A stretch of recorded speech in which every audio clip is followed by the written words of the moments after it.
First thing up, Xbox decided to remove the Xbox Live Gold requirement to play free-to-play multiplayer games. So if you're on Xbox and you don't have Xbox Live Gold, which is usually used in order to play multiplayer games as well as get free games every month, if you want to play Fortnite and you don't have Gold, you're good to go. Awesome. I kind of feel like that should have been standard already, as well as if I have Netflix, just let me watch Netflix. Don't require me to have Gold to watch Netflix. That's dumb. Don't do that. Yeah, Stop that. Silly. All right. Super Nintendo World. We know it's open in Japan, and they have resumed building it here in Orlando, Florida. When I say here, I mean the United States. I'm not in Orlando, thank God. Right. But yeah, here in the U.S. in Orlando, Florida location, they're saying that it'll probably be scheduled to open in 2025, which if that's true, Ben will be 9 years old, which I think would be perfect. I am so going. Are you going? Right. Of course. We're going. We're gonna make it a two-family trip. We're gonna rent a van. We're gonna drive down there and sing songs the whole way. It's gonna be awesome. I can't wait. So when we're doing this Super Mario songs the whole way. That's remix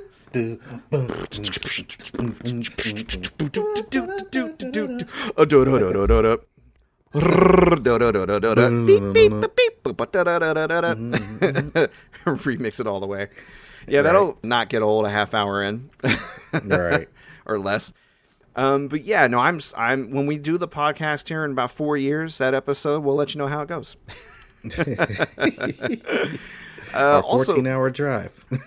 Good news, depending on what type of person you are, I don't know, but Scott Pilgrim versus the World is coming back to theaters April 30th, specifically to those theaters that carry Dolby, as it is Dolby Sound Remixed. Dolby Cinemas will be hosting the movie for a period of weeks, I think. I don't know exactly how long it's going to go.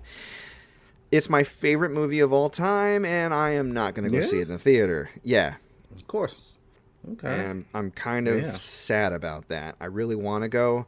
I mean, the thing is, the odds that my entire family will be vaccinated by then are low because Ben is so young. If Ben was older, there's a good chance because right now, my younger brother, Jonathan, and I are both up for our vaccines, and everybody else in my bubble has been vaccinated besides Ben. And I think it's going to be towards the end of the year, but before he actually gets his. So it's just too soon. And it really upsets me because I never got to catch it in theater originally, and I would love to. But there's also an announcement of a 4K Blu-ray, of course, with the new sound mixing, and I'll probably just end up getting that. Yeah, it's been that good money. Yeah, the good money. Speaking of the movies, Ghost of Tsushima, a movie adaptation, is in the works with John Wick director Chad Stahelski at the helm of the project. What you think about a Ghost of Tsushima movie? Man, honestly, you gonna go see that Ghost of Tsunami? I don't feel like, it's a ghost. Go see the Ghost of Tsunami? Yeah, man, honestly, I don't think it's necessary. Yeah, I feel like a lot of these big studios are like, let's just cash in on this IP real quick because it's really big and not treat it with the respect it deserves. Well, I know you got the John Wick director in there or whatever, but let's be honest, the first good video game movie, like actually good that we got, Detective Pikachu. Yeah, Detective Pikachu, and next I was going to say Sonic. The hit-miss ratio is too great. It's not going to ruin Ghost of Tsushima as a franchise if the movie bombs, though. I know that, but it's not like the Assassin's Creed movie killed the Assassin's Creed franchise, even though it probably should have. True, the Assassin's Creed franchise killed the Assassin's Creed franchise. Suck it, Ubisoft. Which it's not even dead. It's just like I don't play it anymore, so they killed it for me. But. Yeah, I don't either. Which is weird because on paper it has everything I want. I know. But even if I wasn't boycotting Ubisoft, I wouldn't be running to get Valhalla because I never finished Origins. For God's sake, it was just too big. Hell, I never finished Black Flag. Black Flag is actually one of my favorites in the series. I love those sea shanties. Before it became popular recently on the internet to be into sea shanties, I was playing that game like years ago. Like, what will we do with the drunken sailor? What will we do with the drunken sailor? Early in the morning. I love that shit. I loved it. I was like, this is great. Why hasn't anybody told me about sea shanties? Why is it... You know what I've always wanted? Maybe it's just my Irish roots, but I'm always jealous of that scene in the movie where everybody's in like an Irish or a folksy bar and they all just break out into a drinking song. And I'm like, I want that. Why not me? Right. You need to take a trip to Ireland, I guess. If that's a thing that they actually do. Yeah, I know, right? I'm going to get there like, hey, who wants to sing drinking songs? And I get smacked out of the bar. Get your ass out of here. I don't know. It speaks to me on a personal level to like have a shared song with a large community that we all sing when we're drunk and like engaging in merriment of some sort. I don't know. Yeah, I guess it would be the equivalent for black people like breaking out and doing the electric slide Yeah, at exactly. the party. Which I also You love wanna to do. sing your- I'm the first to the dance floor when they start playing electric slide. I'm like, yeah, let's get in there. Mainly because Yeah. I get side eyes from the ladies there, like, ooh, does he fuck like he Right. dances? Spoiler Right. alert, I do not. So I hope you dance terribly then. Yeah. Lower your expectations. But no, on a serious note, like it's just fun to do. That same part inside of me that loves to dance when they break out and dance, I want the singing. I want it. Mm-hmm. So Yeah. Black Flag spoke to me on a personal level, I guess, and I really enjoyed it. I was like, because I was down on the series at that point. The last game I enjoyed in Assassin's Creed was 2, just because it was such a leap from 1, and I was still kind of in love with the concept when 2 came out.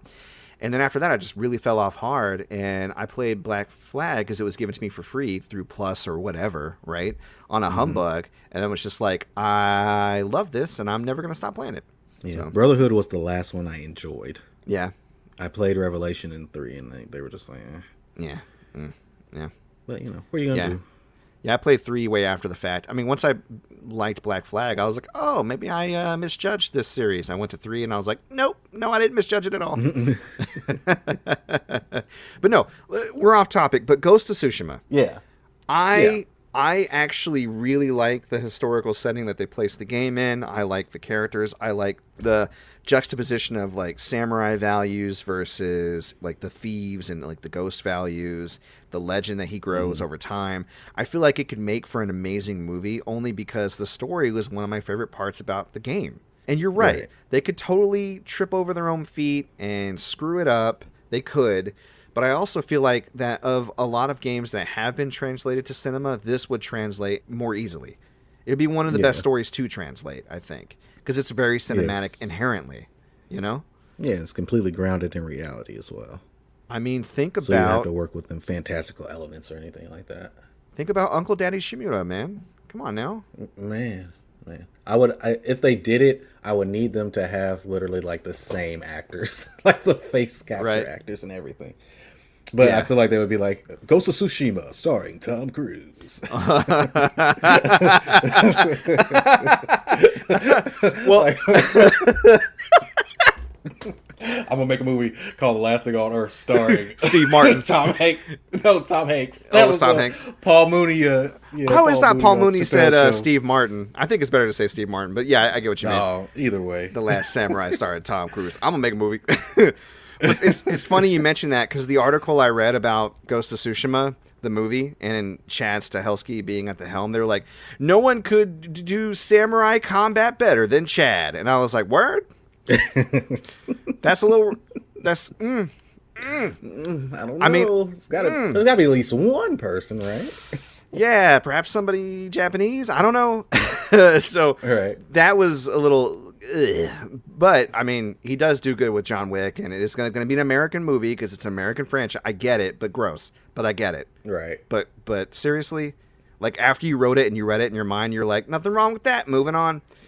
Right. Anyways, last piece of news. Dasho! I'll get the barrels.